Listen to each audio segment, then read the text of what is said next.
লালু ভাই, এটা আপনি কার কাছে নিয়ে এলেন? ওনারে চিনস না তুই?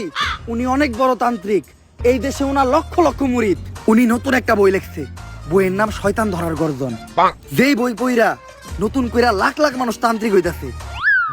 কিন্তু লালু ভাই, আশেপাশে তো কোনো তান্ত্রিক বা মুরিদ দেখতেছি না। আরে ওগুলা তো সব ফেসবুক আর টিকটকে। বাবা, সঞ্জনা নামের এক আত্মারে আমার ধরতে হইব বাবা, আপনি আমার সফল হওয়ার একটা উপায় দেন।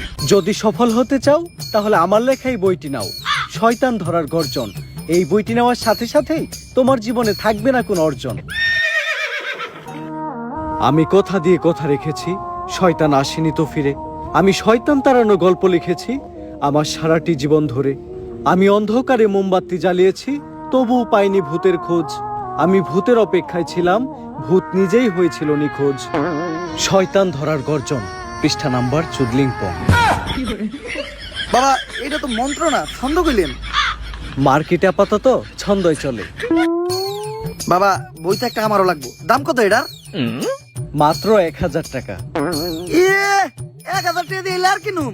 1000 টাকা হাতে নিয়ে ভূতের ডাক দিলে ভূত নিজেই চালচেলে পড়বো। 1000 টাকা দিয়ে বইয়ের দাম, এই বইয়ের বিশেষত্ব কি? এই বইটা আমি আমার নিজ হাতে লিখেছি। দেখি, হাতের লেখা এত খারাপ? দেখি বইয়ের প্রথম পৃষ্ঠায় কি লেখা? মানুষকে ভোদাই বানানোর 100টি উপায়। 1000 টাকা দিয়ে 120 টার এই বইটি নেন আর ঠাস কইরা ভোদাই হয়ে যান। এখন সফল হইতে গেলে তো এই বইটা লাগবেই, তো এই বইটা আমি নিয়ে গেলাম।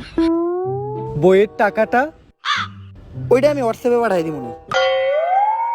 গুরু, আজকের থেকে আপনার লেখা এই বইটা পইরাই আমার শয়তান ধরার যাত্রা করলাম শুরু।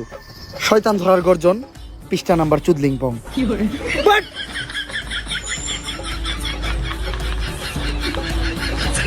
আত্মা ডাকার জন্য প্রথমে ময়দা দিয়া গোল করে একটা দাগ দিতে হইব, তারপর এক জন্ডে দাগের বাইরে বাই করতে হইব, কারণ শুধুমাত্র সেই আত্মাটা দেখতে পাইব।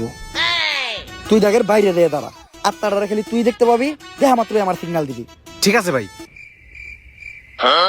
কনে হস ওদিক যা কানা।